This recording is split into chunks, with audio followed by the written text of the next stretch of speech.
Nobody warns you about turning 35.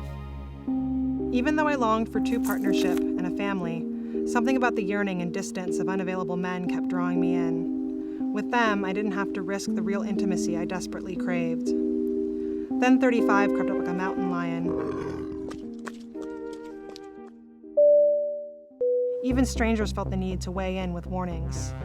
These are critical years, a seatmate on a Southwest flight told me after we got to talking. I had a friend who spent years dating a guy who wouldn't commit. All of a sudden, she was 42 and it was too late. I'll pray for you, she told me as she hugged me at the Burbank luggage carousel. Her words echoed. A few weeks later, I broke it off with the latest guy, which left me 35 and single. I could feel that mountain lion circling. In my heart, though, there remained a longing that all the heartbreaks hadn't stamped out. I wanted love, a family, a baby. That's when the decision came to me.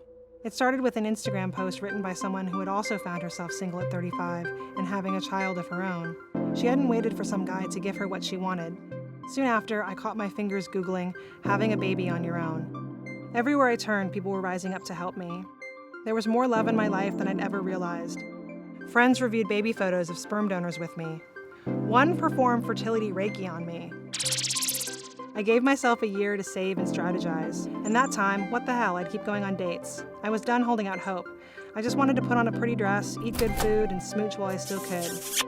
When the topic of children came up on these dates, I was straightforward about my plans. The men responded with encouragement and questions, but never called for a second date. So I expected the same thing from Vishal, a botanical consultant I met on Bumble. I thought she was just beautiful. Really, really pretty. Great smile. It was just easy, I think, from right away. I remember telling friends this, like the thing that stood out to me the most was that I just felt really safe with him. I just felt felt very safe. Thank you. Yes. You have to tell them about the kiss though. I do? Yeah. It's kind of private, isn't it? When we kissed, I thought, I'm going to marry this woman. Walked into her car, and we were parked on the same block.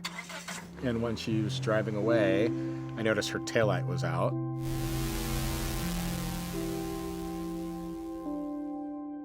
Three days later, he showed up at my apartment with a new taillight. He installed it on the curb outside, admitting he'd YouTubed the process for my make and model, just to be sure he had all the right parts. I watched in bemused disbelief as it took him 5 minutes to fix something I'd lived with for so long I'd forgotten it was even broken. Earlier this year, our baby girl, Asha Plum, was born.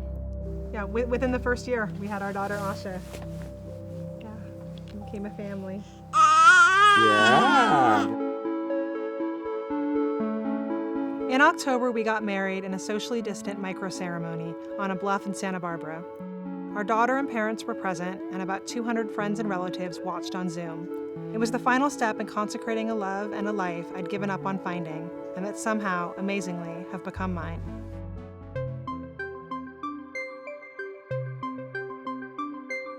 The beauty of motherhood, seeing it through her and how she raises our daughter is just really, I don't know, it's something I never really thought was possible for me. I didn't think it was possible for me either. Like, I really thought it was like some stuff that other people got this. It wasn't me. I got a lot of things, but I didn't get this.